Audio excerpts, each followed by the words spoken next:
IELTS Part 5.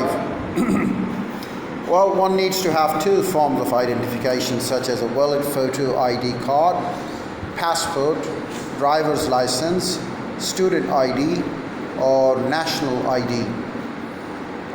It should be with you when you register as well as on the test day.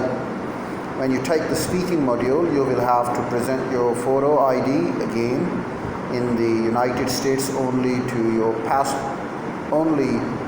passport is required. And how can I find out my results?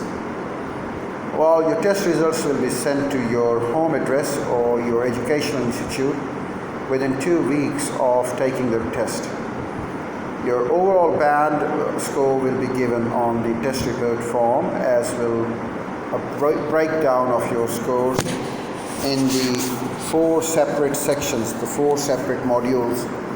On the IELTS registration form, you can designate up to 5 institutions, agencies, or individuals to receive your test report form. There will be a charge for additional reports if you want to have any additional reports sent to any of the agencies, any of the education institutions or employers. What is a band? You cannot pass or fail IELTS examination. The test is scored on a band scale. A band is a level of ability. In each section you can score anywhere from a band of 0, which is a non-user, to a band of 9, which is an expert user. Fine. In listening and reading modules, a mark is given for each correct answer. This number is then converted into a band using a conversion table. Overall scores are on an average of all 4 sections and can be given in a whole or half bands. Well, how can I interpret my band scores? A general description of the competency level for each of the 9 bands is reprinted from the IELTS website with permission.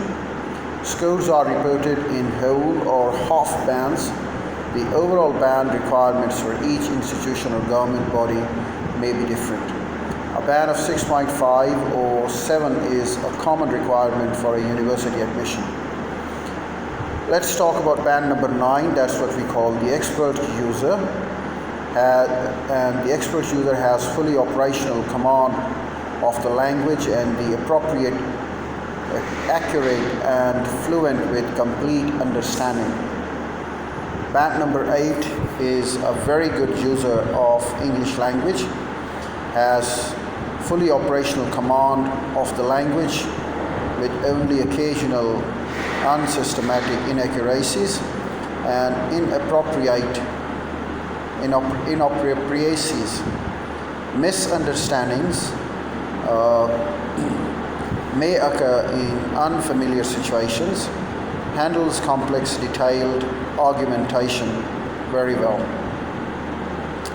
Band 7, good user. A good user has operational command of the language, though with occasional inaccuracies and inappropriacies and misunderstandings in some situations. Generally handles complex language and handle language well and understands desired reasoning. Band 6, competent user, has generally effective command of the language despite some inaccuracies, inappropriacies and misunderstandings. Can use and understand fairly complex language, particularly in familiar situations. Band 5, modest user, has partial command of the language, coping with overall meaning in most situations, though likely to make many mistakes, should be able to handle basic communication in own field. Band 4, a limited user who has whose basic competence is limited to familiar situations, has frequent problems in understanding and expression, is not able to use complex language. Band number 3 is extremely limited user who conveys and understands only general meaning in very familiar situation. Frequent breakdowns in communications do occur.